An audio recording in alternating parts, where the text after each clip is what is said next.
आज हम पढ़ेंगे राजस्व और व्यक्तिगत वित्त की तुलना, public and private finance compared. सबसे पहले हम ये देखेंगे कि दोनों प्रकार के वित्त में समानताएं क्या है, सिमिलैरिटी। पहला है उद्देश्य में समानता, यूनिफॉर्मिटी इन ऑब्जेक्टिव। व्यक्तिगत तथा राजस्व, सार्वजनिक राजस्व दोनों का उद्देश्य मोटे तौर पर एक ही होता है और वो होता है मानवीय आवश्यकता की संतुष्टि। व्यक्तिगत वित्त का संबंध जहाँ व्यक्तिगत आवश्यकताओं की संतुष्टि से होता है, वहीं सार्वजनिक वित्त का संबंध सामूहिक आवश्यकताओं की संतुष्टि से होता है। नेक्स्ट है आय व्यय में समायोजन। व्यक्ति और राज्य दोनों ही धन प्राप्त करते हैं और वो खर्च भी करते हैं। दीर्घकाल में राजस्व और वित्त दोनों में आय और व्यय को संतुलित करने का प्रयास किया जाता है। ऋण सुविधाओं में समानता। आवश्यकता पड़ने पर राजस्व और निजी दोनों ही प्रकार के वित्त में ऋण लेकर काम चलाना पड़ता है, जिससे अधिक व्यय की पूर्ति की जा सके। समसीमांत उपयोगिता का सिद्धांत। आपने फर्स्ट ईयर में पढ़ा है समसीमांत उपयोगिता का सिद्धांत क्या होता है। ये गॉसेन का द्वितीय नियम है और अधिकतम उपयोगिता का सिद्धांत है।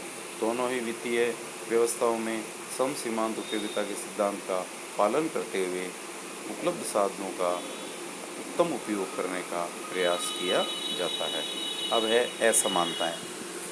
दोनों ही प्रकार में के वित्त में जहाँ कुछ समानताएं देखने को मिलती है, वहीं इनमें कुछ अंतर भी है जो इस प्रकार हैं।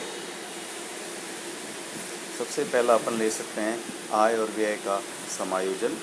इसमें व्यय के अनुसार आय प्राप्त करने का प्रयास किया जाता है सार्वजनिक वित्त में, जबकि निजी वित्त में आय के अनुसार व्यय का निर्धारण किया जाता है, यानी प्रोसेस जस्ट ऑपोजिट है। उद्देश्य। राजस्व का उद्देश्य व्यापक और विस्तृत है तथा अधिकतम सामाजिक कल्याण से संबंधित है, और निजी वित्त जो है इसका उद्देश्य व्यक्तिगत एवं पारिवारिक कल्याण है और केवल व्यक्तिगत स्वार्थ एवं संकीर्ण भाव से प्रेरित है। अवधि। आय व्यय का जो बजट है, सार्वजनिक बजट, वो प्राय 1 वर्ष की अवधि के लिए बनाया जाता है, जबकि निजी बजट में हम देखते हैं कि इसकी कोई अवधि निश्चित नहीं होती। आय के साधनों की लोच। सरकार के पास आय के अनेक साधन होते हैं, जिसमें नए कर, पुराने कर में वृद्धि, नोट छापना, ऋण लेना आदि। निजी क्षेत्र में हम देखते हैं कि जो है निजी व्यक्ति के लिए आय के साधन निश्चित और सीमित होते हैं। राज्य का अपेक्षाकृत अधिक प्रभाव। राज्य का अपेक्षाकृत अधिक प्रभुत्व होने के कारण वह व्यक्तियों की संपत्तियों पर अधिकार जमा सकता है और उसको हड़प भी सकता है। एक व्यक्ति के पास किसी दूसरे व्यक्ति की संपत्ति हड़पने का कोई अधिकार नहीं होता। राज्य की ऋण की अनिवार्य प्रकृति। सरकार आय इकट्ठा करने के लिए जबरदस्ती कर सकती है और अवहेलना पर दंड भी दे सकती है। निजी क्षेत्र में आय प्राप्त करने में अनिवार्यता का गुण नहीं होता है। ऋण देने के लिए हम किसी को बाध्य नहीं किया जा सकता। ऋणों के साधनों में अंतर। अधिक साख के कारण खर्चों की पूर्ति के लिए देश विदेश से बड़ी मात्रा में ऋण लेना संभव है और ब्याज की दर भी कम होती है। व्यक्ति की साख सीमित होती है निजी क्षेत्र में और ऋण की मात्रा कम, और देश के भीतर ही ऋण लेने की प्राय क्षमता होती है। ब्याज की दर जो है अधिक होती है। भविष्य के लिए आयोजन। सरकार की वित्त व्यवस्था दीर्घकालीन दृष्टिकोण से प्रेरित होती है। यह वर्तमान की अपेक्षा उज्जवल भविष्य को अधिक प्राथमिकता देती है, यानी पब्लिक फाइनेंस में सरकारी आय व्यय में जो है वो भविष्य को प्राथमिकता दी जाती है। निजी व्यक्ति इतना दूरदर्शी नहीं होता है और वो वर्तमान से जो है अधिक संबंध रखता है। गोपनीयता। सरकार अपने आय व्यय का निसंकोच प्रचार प्रसार करती है और ये दर्शाया जाता है कि सरकार जो है जनहित में या जन कल्याण के लिए अधिकतम कार्य कर रही है। इसमें व्यक्ति अपने आय व्यय को बड़ा गोपनीय रखते हैं। निजी वित्त में बजट की प्रकृति। सरकारी बजट संतुलित होना ही अच्छा समझा जाता है। कभी कभी घाटे का बजट बनाना भी बुद्धिमानी समझी जाती है, विशेष रूप से मंदी की स्थिति में। जैसा आप सभी जानते हैं, अभी कोरोना काल चल रहा है, अभी जो है घाटे का बजट ज़्यादा उपयुक्त है, जिससे बाजार में मांग उत्पन्न की जा सके। एक व्यक्ति की कुशलता इसी में है कि वो अतिरिक्त बजट ही बनाए। निजी जो बजट होते हैं वो प्राय सरप्लस के ही होते हैं। विचारपूर्ण व्यय। सार्वजनिक व्यय एक निश्चित आर्थिक नीति पर आधारित होता है, उसी का अनुसरण करना पड़ता है और निजी वित्त के पीछे कोई निर्धारित नीति नहीं होती। सुरक्षा पर व्यय।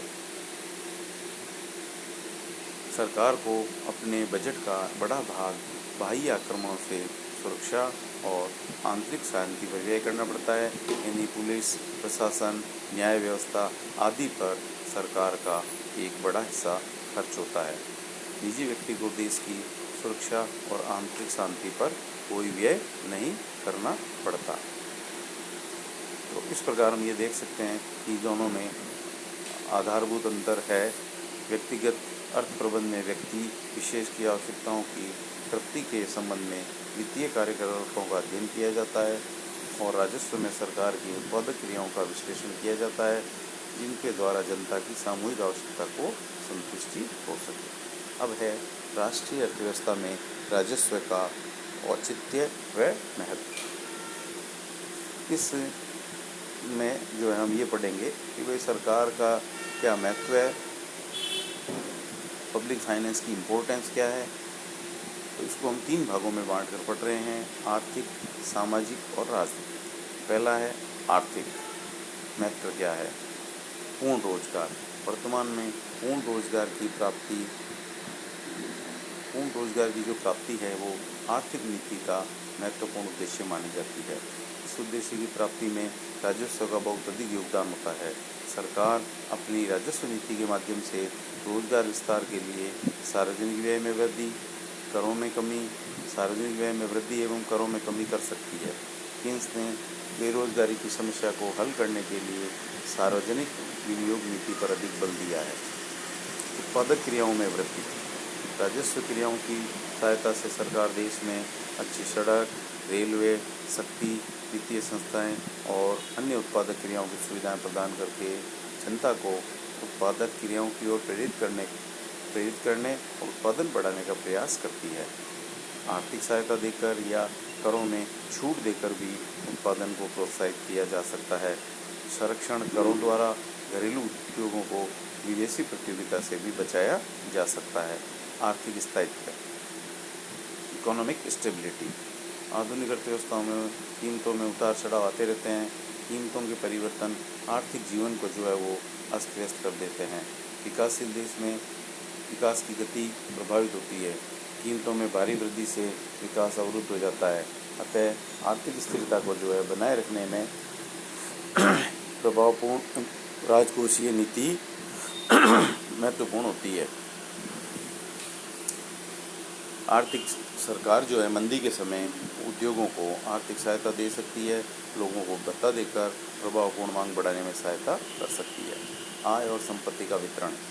आज ये बात सब स्वीकार करते हैं कि असमानताएं बहुत अधिक बढ़ रही हैं। तो सरकार की जो नीतियां वो असमानताओं को दूर करने में महत्वपूर्ण भूमिका निभा सकती है। सार्वजनिक व्यय द्वारा गरीबों के जीवन स्तर को ऊंचा उठाकर वितरण की विषमताओं की कमी की जा सकती है।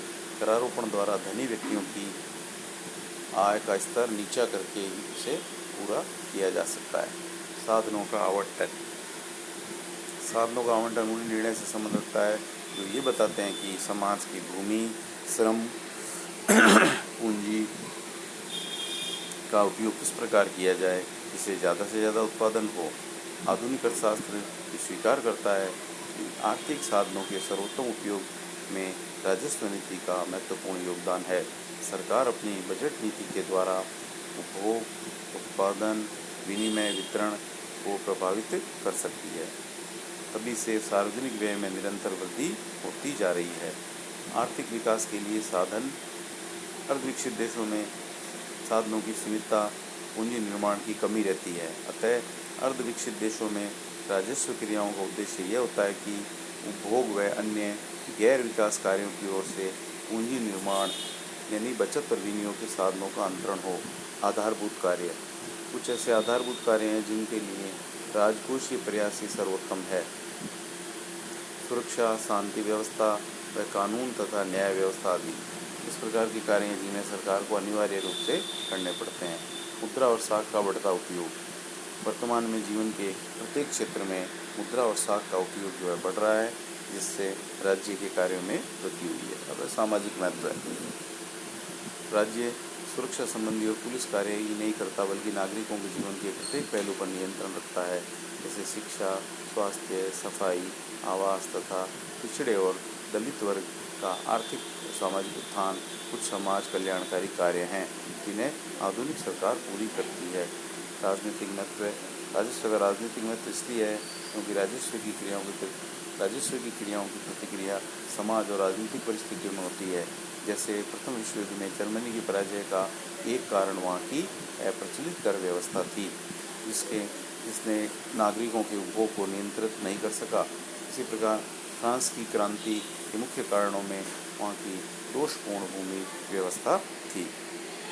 धन्यवाद।